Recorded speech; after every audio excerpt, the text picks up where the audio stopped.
Well, I'm joined now from Hawaii by Diandra Jones, who was in the British Virgin Islands when Hurricane Irma struck in 2017 and wrote a book about the difficulties the islands faced after that storm. Many thanks indeed for joining us this evening. Firstly, I'd like to get your thoughts on the images that we're seeing coming out of Bahamas. The memories must be coming back for you. It's horrifying to think about what they went through, considering Irma survivors. What we felt we went through was horrifying. To go through a Category 5 hurricane at all is supposed to be something that is a freakish phenomenon, and the fact that it's happened again so quickly and on a larger scale should be horrifying for the world. What are your memories of that time?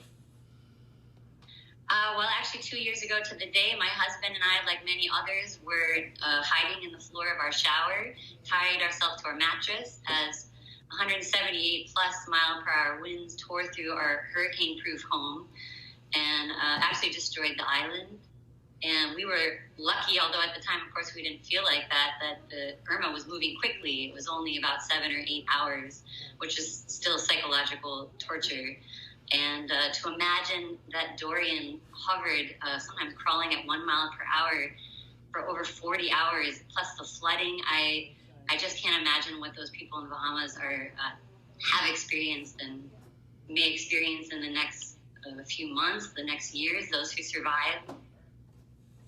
We've been told as many as 13,000 homes have been destroyed, that the death toll is going to be staggering. I mean, you wrote a book about your experiences on the British Virgin Islands. In terms of the challenges that the islands faced in the aftermath of Hurricane Irma, can you tell us a little bit about that? Because it will be, in many ways, a reflection of the challenges that those who are going through Hurricane Dorian will have to experience as well.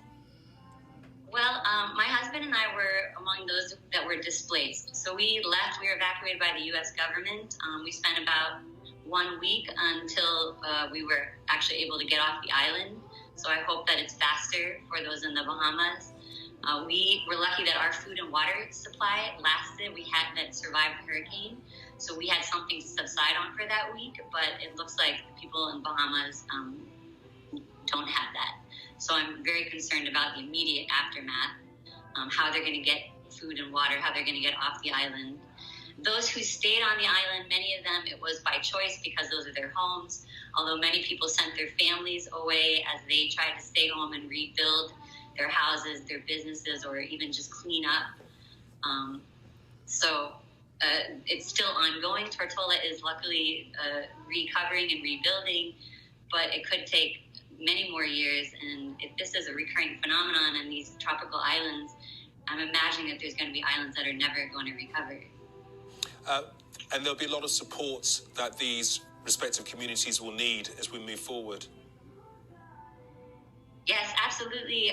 There's many different organizations that are raising funds and asking for help.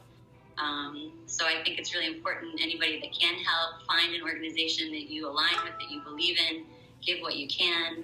And then as soon as tourism is up and running, I know a large portion of the Bahamas was unaffected. And if you are a personal fan of the Caribbean, please go back when you can and give your support as a tourist at the very least.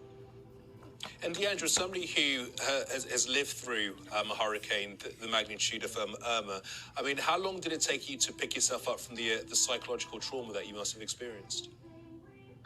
That's a really good question. I think that I'm still going through some.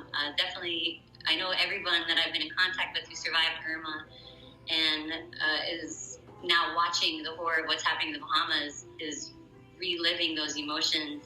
The fact that these hurricanes are unprecedented, I think the type of trauma that people are experiencing is also unprecedented, and I don't think it's fully understood yet what it's like to have Mother Nature itself, your own planet, seem like it's attacking you.